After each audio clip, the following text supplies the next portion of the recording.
Hello everyone. Welcome to Team's weekly book talk. I am glad that I am finally here after a long time.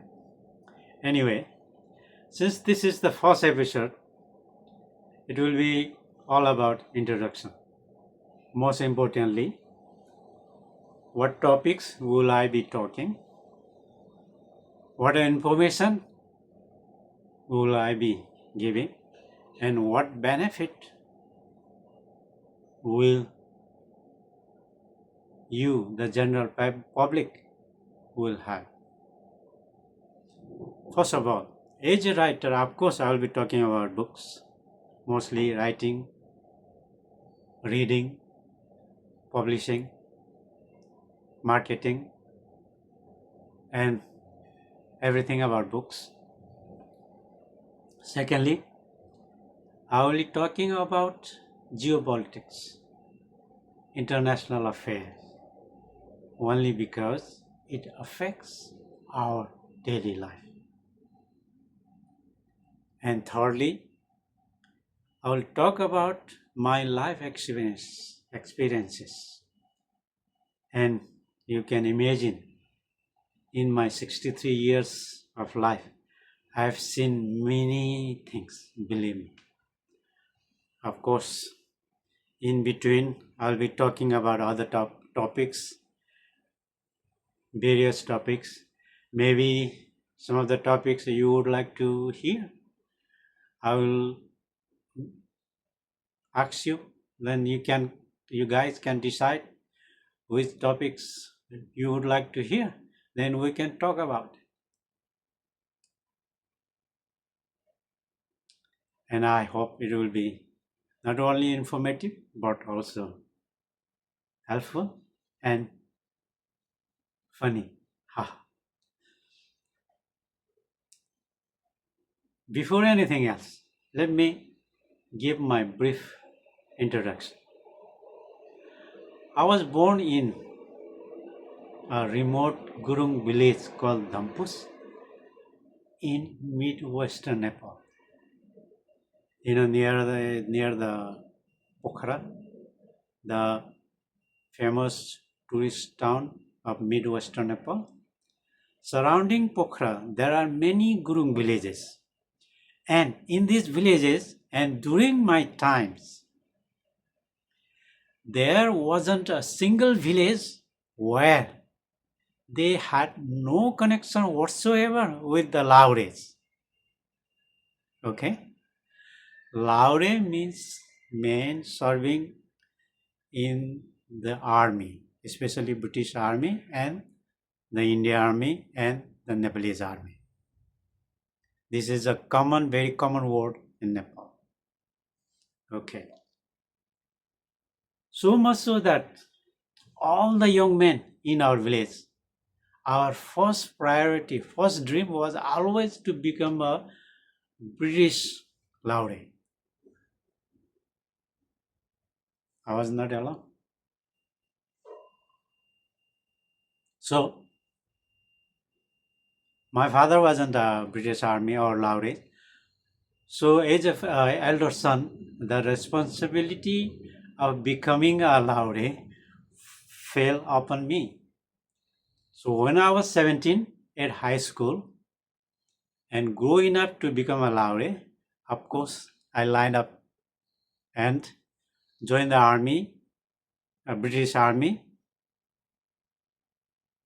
in 1980, age 17 years old, and come to Hong Kong. And I have been here since then. It is almost 47 years now, very long time. Anyway,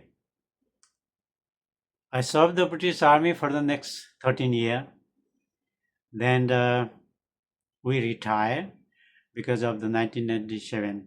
The Hong Kong was going to return to China by 1st July 1997. So all the Gurkhas serving in Hong Kong had to go home or return to UK.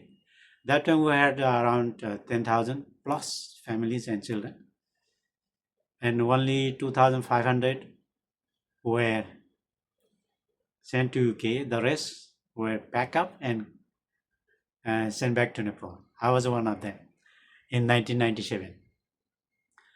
After that, I found a job in China. My job was to visit various factory, inspect the goods, make sure it's okay, pack well, load into the container, and ship out.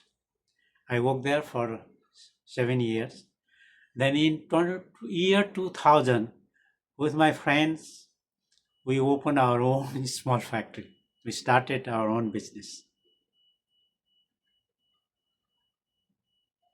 Then 2000, by 2015, we were quite successful. But I was 50 by then already. So I, I, I thought and told to myself, I've been working since 17. I should do something that I like, or it would make my life meaningful. So I give up business, handed over my business to my son and my family, and he started working as a writer. But it was totally new thing. I did know nothing about it. Nothing. Nobody. I didn't know you need friend in publishing, you need friend in media, you need friend everywhere. I had no one. It was a thick forest for me. I had to find each tree one by one. That's why I started learning everything from the basic. And I realized that being a writer,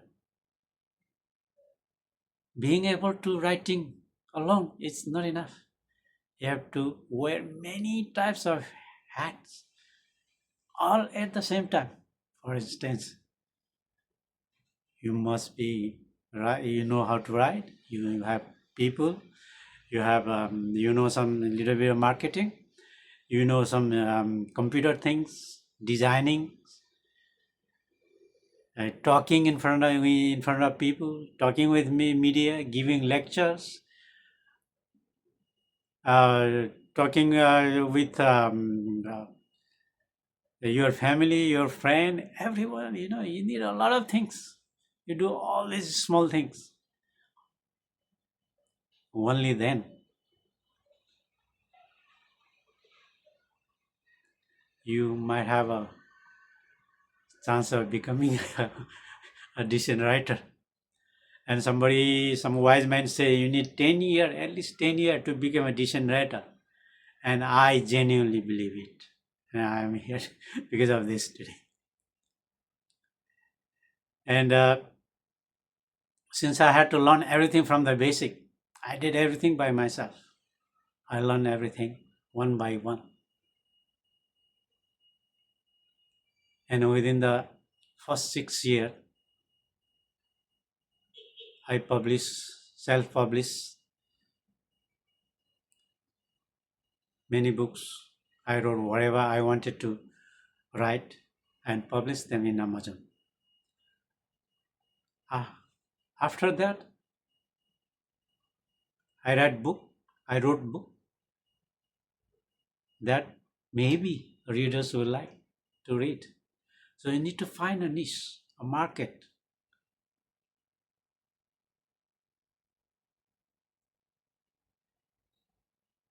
But the problem with this is, it's not easy. So you must put a lot of hours before you can publish a book or bring a book out. Then after that, once I learn my trade and I have my confidence and I have a basic skills, then I went for a mass market, try to find um, some publisher, agent. Then I started publishing traditionally. Today I have already worked with more than almost a dozen of publisher, and after 10 years, I think I have done quite well. And in this year, I learned three things about books. There are three types of books. One, the book that you want to write. That means it might not be suitable for the reader. Second is the book that reader might want, but you might not want to write. And third one is, which I am doing now. Nowadays, I only write book that I like myself, and I also believe that readers might read that book. Because before I used to write whatever I want to write, then I wrote what readers might read. But now, at my age, I can't afford it. I write what I like, and only if I think readers might read it, then only I write this book. Maybe this experience, I don't know, but this is what I'm doing now. So I'll try to share some of these skills, experience. So if you want to be a writer, what do you have to do? How hard